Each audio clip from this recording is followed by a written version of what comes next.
When the first day of school finally arrived, Ramona made her own bed so her mother would be liberated. She hid the lumps under stuffed animals. "That's cheating," said Beezus, who was pulling up her own blankets smooth and tight. "Pooh, who cares?" This morning Ramona did not care what her sister said. She was now in the first grade and eager to leave for school all by herself before old slowpoke Howie could catch up with her.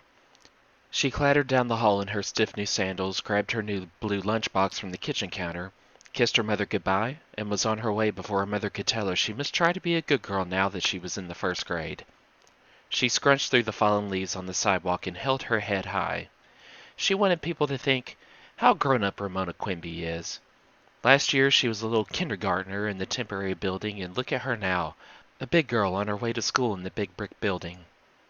A neighbor who had come out to move her lawn sprinkler actually did say, "Hello, Ramona. My, aren't you a big girl?" "Yes," said Ramona, but she spoke modestly. She did not want people to think that being in the first grade had gone to her head. She was tempted to try going to school a new way, by another street, but decided she wasn't quite that brave yet. How little the new members of the morning kindergarten looked. Some of them were clinging to their mother's hands. One was actually crying. "Ah, babies," Ramona called out to her old kindergarten teacher crossing the playground. "Miss Benny, Miss Benny! It's me, Ramona!" Miss Benny waved and smiled. "Ramona Q, how nice to see you." Miss Benny understood that Ramona used her last initial because she wanted to be different. And when Miss Benny printed Ramona's name, she always added ears and whiskers to the Q. That was the kind of teacher Miss Benny was. Ramona saw Beezus and Mary Jane. "Hi, Beatrice," she called to let her sister know she would remember not to call her Beezus at school. "How are you, Beatrice?" Little Davy jumped at Ramona. "Ho-ha!" he shouted. Oh, that's hi-ya. Uh, sorry. Ramona knew first graders could not really use karate. "You mean hi-ya," she said. Davy never got anything right. Ramona felt smaller and less sure of herself as she made her way up the steps of the big brick building with the older boys and girls. She felt smaller still as they jostled her in the hall on her way to the room she had looked forward to for so long. Room 1, at the foot of the stairs that led to the classrooms of the upper grades, was the classroom for Ramona and the other morning kindergartners of last year. Last year's afternoon kindergarten was entering the first grade in room 2. Many of Ramona's old kindergarten class, taller now and with more teeth missing, were already in their seats behind desks neatly labeled with their names. Like place cards at a party, thought Ramona. Eric J. and Eric R. Little Davy with the legs of his new jeans turned up further than the legs of any other boy's jeans. Susan with her fat curls like springs touching her shoulders. Boing, thought Ramona as always at the sight of those curls. This year, she promised herself she would not pull those curls no matter how much they tempted her. Mrs. Griggs was seated at her desk. "And what is your name?" she asked Ramona.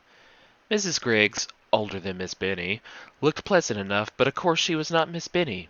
Her hair, which was no special color, was parted in the middle and held at the back of her neck with a plastic clasp. "Ramona? Ramona Q." "Good morning, Ramona," said Mrs. Griggs. "Take the fourth desk in the second row," she said. The desk, which had Ramona taped to the front where Mrs. Griggs could see it, turned out to be across the aisle from Susan. "Hi, Ramona Kimona," said Susan.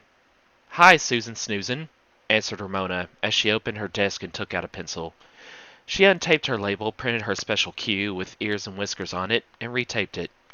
Next she explored her reader to see if she could find the grown-up words she knew. Gas, motel, burger. She could not. The bell rang, and after Mrs. Griggs chose Joey to lead the flag salute, she made a little speech about how grown-up they were now that they were in the first grade, and how the first grade was not a place to play like kindergarten. The class was here to work. They had much to learn, and she was here to help them. And now, did anyone have anything to share with the class for show and tell? Hands waved. Stevie showed the horse chestnuts he had picked up on the way to school. The class was not impressed. Everyone who passed a horse chestnut tree on the way to school picked up chestnuts, but no one ever found a use for them. Ramona waved her hand harder. "Yes, Ramona, what do you have to share with the class?" asked Mrs. Griggs. Then, seeing the initial on the label on Ramona's desk, she smiled. "Or should I call you Ramona Kitty Cat?" Much to Ramona's annoyance, the class tittered at Mrs. Griggs' joke. They knew she always added ears and whiskers to her cues. There was no need to laugh at this grown-up question that she was not expected to answer. Mrs. Griggs knew her name was not Ramona Kitty Cat. Meow, said one of the boys. Room 1 giggled. Some meowed, others purred, until the cat noises dwindled under the disapproving look of the teacher. Ramona faced the class, took a deep breath, and said, "Some men came and chopped a great big hole in the back of our house." She paused dramatically to give the class time to be surprised, astonished, perhaps a little envious of such excitement. Then she would tell them how spooky the hole was. Instead, Room 1, still in the mood for amusement, laughed. Everyone in the room except Howie laughed.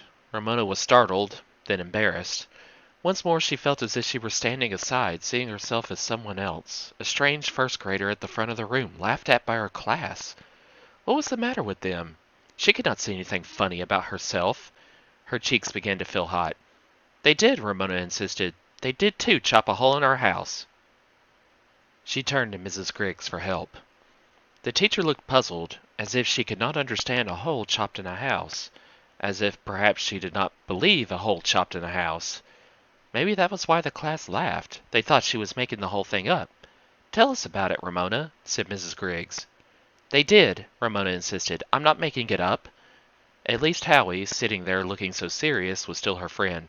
"Howie knows," Ramona said. "Howie came over to my house and jumped through the hole." The class found this to be very funny. Howie jumping out a hole in Ramona's house. Ramona's ears began to burn. She turned to her friend for support. "Howie, didn't they chop a hole in my house?" "No," said Howie. Ramona was outraged. She could not believe her ears. "They did too," she shouted. "You were there. You saw them. You jumped through the hole, like I said." "Ramona," said Mrs. Griggs in a quiet voice that was neither cross nor angry, "you may take your seat. We do not shout in the classroom in first grade." Ramona obeyed. Tears of humiliation stung her eyes, but she was too proud to let them fall. Mrs. Griggs wasn't even going to give her a chance to explain. And what was the matter with Howie? He knew she was telling the truth. "I'll get you for this, Howie Kemp," Ramona thought bitterly. And after they had had such a good time playing Brick Factory, too. Ramona wanted to run home when recess came, but her house was locked, and her mother had gone off to work in that office near all those darling babies. Ramona was unable to keep her mind on Jack and Becky, their dog Pal, and their cat Fluff, and her stiff new reader. She could only sit and think, "I was telling the truth! I was telling the truth!" At recess, one of the Erics yelled at Ramona, "Liar, liar, pants on fire, sitting on a telephone wire." Ramona pointed to Howie. "He's the fibber," she yelled. Howie remained calm. "No, I'm not." As usual, Howie's refusal to get excited infuriated Ramona. She wanted him to get excited. She wanted him to yell back. "You did too see the hole," she shouted. "You did too jump through it." "Sure I jumped through it, but nobody chopped a hole in your house," Howie told Ramona.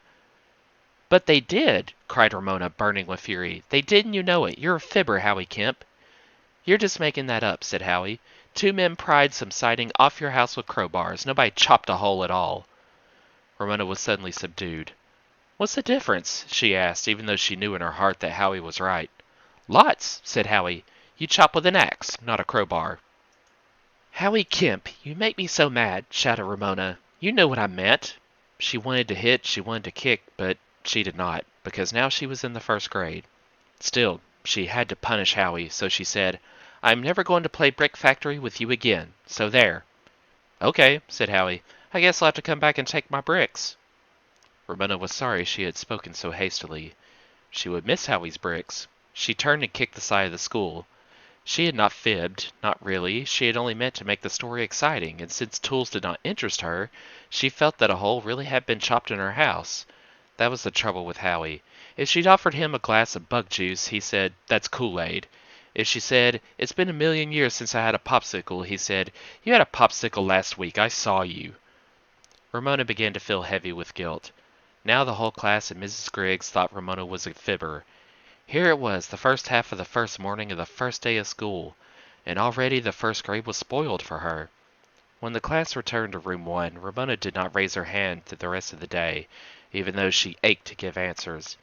She wanted to go to Mrs. Griggs and explain the whole thing, but Mrs. Griggs seemed so busy she did not know how to approach her. The class forgot the incident. By lunchtime, no one called her a liar with pants on fire, but Ramona remembered, and as it turned out, so did Howie. That afternoon, Ramona had to go shopping with her mother. Ramona could see that having to make her own bed and maybe even bake her own cookies were not the only disadvantages of her mother's new job. Ramona was going to be dragged around on boring errands after school, because her mother could no longer do them in the morning. When they returned and Mrs. Quimby was unloading groceries on the driveway, the first thing that Ramona noticed was that Howie had come and taken away all of his bricks. She looked to see if he had left her one little piece of a brick, but he had taken them all, even the smithereens. And just when she felt like some good heart pounding too.